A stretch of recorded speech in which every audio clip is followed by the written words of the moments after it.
The following story has been brought to you by StoriesToInspire.org. I had a concert in Petach Tikva. I'm remembering this is way back, and the producer of the show, Yaakov, do me one favor. He said, "I need you to come over before you even start singing to this person in the wheelchair and speak with them." I said, "Of course." I'll never forget running over to the guy. The guy's an older man, and he tells me, "You have no idea what I've been through and what the music has done." I had a whole 10-minute conversation with him, but he tells me, he says, when he was in a coma, all the family was hearing from him was the high part of Imesh Kochech, and I think it was Rachem also. I think so. All the words that he was able to say while he was out is that song coming from his neshama. And he said, my family wasn't so religious. I wasn't so religious. When I came out of it through those songs, and they heard me singing those songs, my whole house transformed into a new. And I had a whole nice, beautiful conversation with him. I told him, what is a chut? Is a chut lishmoa dvarim ka'ele? I said, that makes my mission so clear. It's so clear that this is what we should be doing. And I told him, thank you. Thank you for sharing your story. And I proceeded to do the concert. I dedicated those songs to him and his family. And I said, what a beautiful thing. He's healthy now. Well, of course, he's in a wheelchair. It will take him time to get out. I'll never forget finishing that concert. And I always finished a concert on a Thursday night and ran straight to the airport because I always made it a pact that I'll always be back for Shabbos. I run to they didn't know me already over there. I'm running into El Al and all that. And a lot of times you run into the thing. There are desks with a lot of people waiting for the tickets and I'm late and they're already calling me from El Al. Where are you, Yaakov?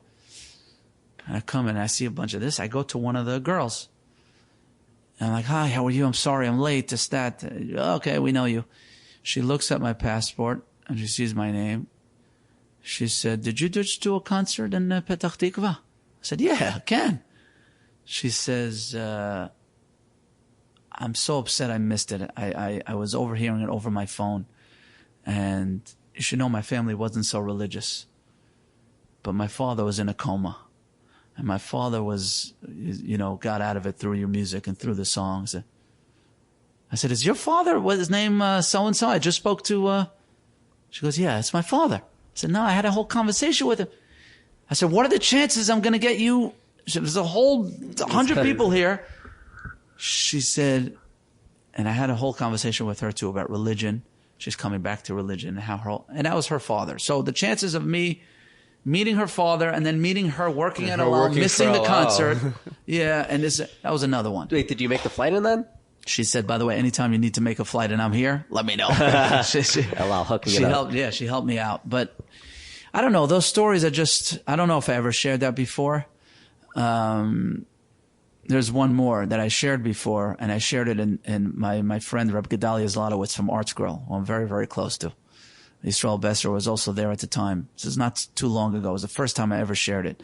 We were doing a Kumsitz album, my first Kumsitz album. Not talking about those were the days that I did lately and brought back a lot of the older Jewish music that the youth actually should know what beautiful songs we had. The first Kumsitz album, my manager and producer back then, my dear friend Yochi Briskman, who have tremendous hakaras hatov to. I was with him for 15 years. And he tells me, Yaakov, I found out all the songs who composed what, because we want to give credit to the composer. We're singing songs, some of them passed away, some of the older songs, you want to give credit, you want to write inside who composed what. There's one song that nobody knows. Nobody knows who composed the song. I said, I got to find out. Somehow, I cannot. Ki atohu balai shuvo suval hanechomois oy oy oy oy ki atohu hui balai shuvo suval hanechomois. A stunning song that I sing in my house, in this house, every Shabbos, and we don't know who wrote it. I get out of the studio. I get a phone call from my aunt, Sarah Malka, who's at Tzaddikus, still living, Baruch Hashem, my father's sister, her husband passed away, but she's still living and she's giving classes to so many people and helping so many people. She goes, I said, Auntie Sarah, why do I have this chus that you call me at 11 o'clock at night? She says, my friend is very, very sick with muscular dystrophy. I sleep by her a few times a week. And the one thing she appreciates is your songs and music. Are you able to come ever to visit her? I said, Auntie Sarah, actually, I'm in Brooklyn right now. Is it too late? She goes, no, the whole family is here. I'm here actually now. The whole family. Can you come? All right. I shoot right over. I start singing this. I proceed to go there. There's a room, and this woman, unfortunately, is laid out on this hospital bed, and all the children around her, all her children.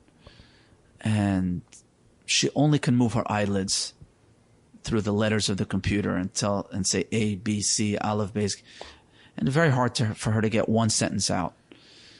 But she tells me, I told her, I have plenty of time.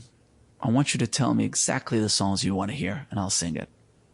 She proceeds to tell me how much she loves Mama Rachel and how much it means to her. Start singing the song. The kids start singing along. And you see her eyes, even just a little bit. You see the joy. You see the joy, even if she can't move her body and show, but you see in her eyes, sometimes in their eyes you could see everything. And you see that joy emanating, coming through. I start to get emotional. She gets emotional. The kids get emotional.